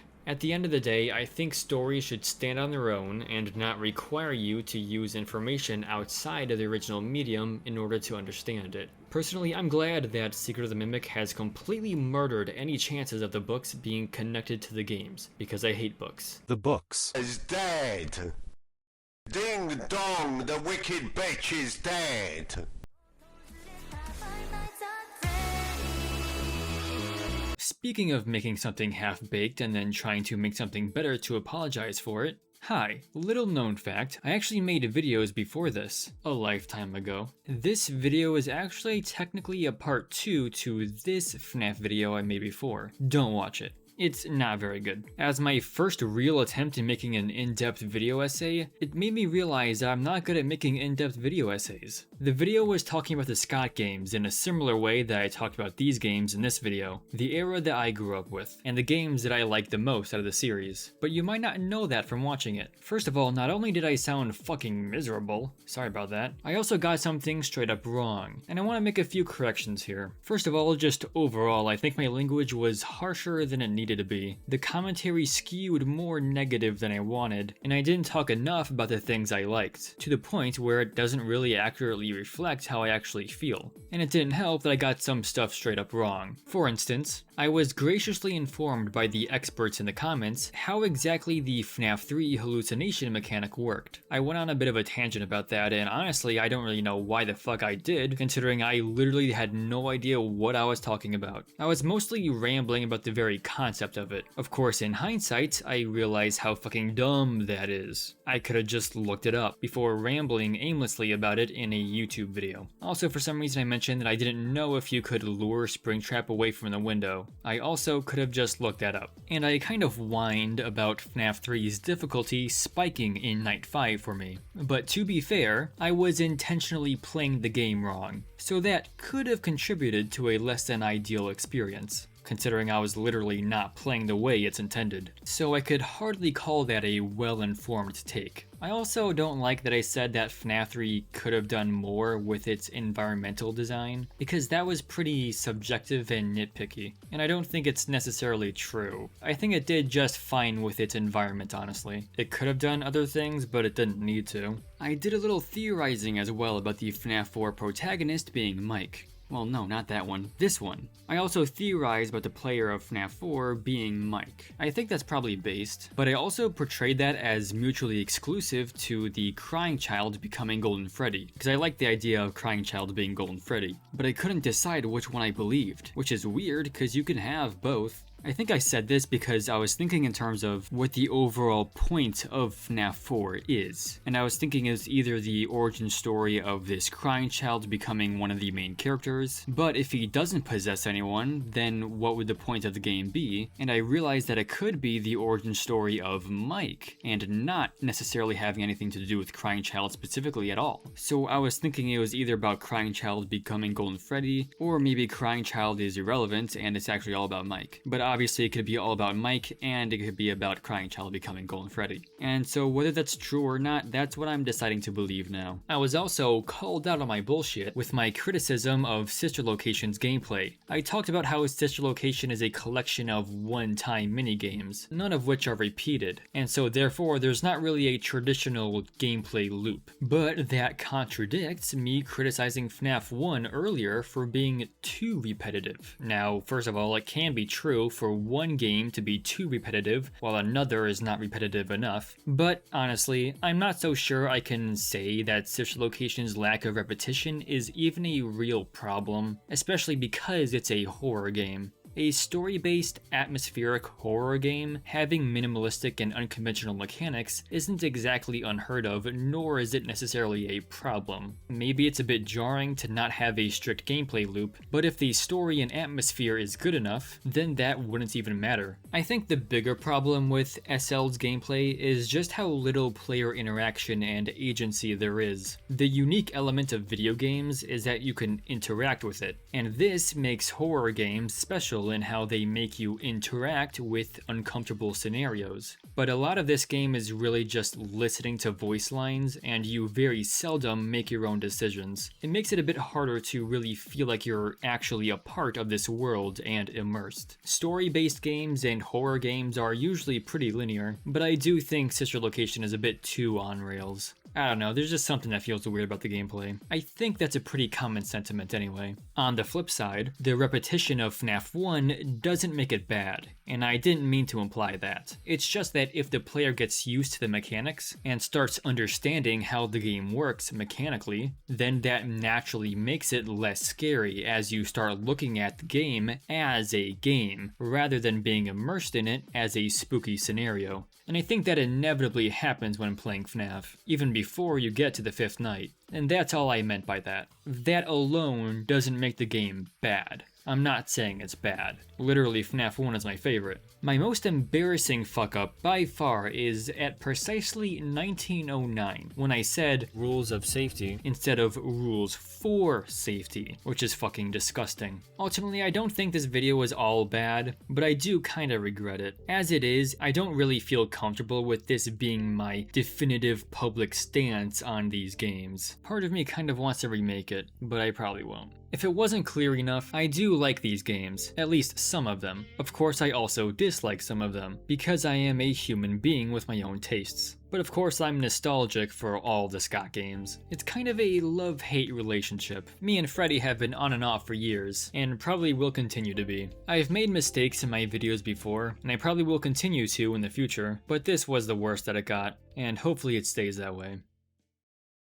Good God, I am FNAF'd out for a lifetime, dude. I can't promise I'll talk about FNAF ever again, assuming you want that, but I probably will. Despite my current track record, I do intend on posting more videos. If you want an idea of what kind of stuff I might post later, I'm currently waiting for Half-Life XXX to release already so I can yap about that. I'd love to ride on that hype train, and since I apparently want to talk about Amnesia so badly, I could theoretically aimlessly ramble about that for a couple hours maybe, but that's just an idea. It's not like I've been trying to make that exact damn video since this channel fucking started or anything. Anyway, that's it. I'm done. I swear I made this as short as I could. If anyone's watching this, I really do appreciate it. This video has consumed days of my life that I'm not getting back, so I hope someone got something out of it. Hopefully I see you AI bots later. God knows I need money. Happy another year. 2020 whatever will be my year, Clueless.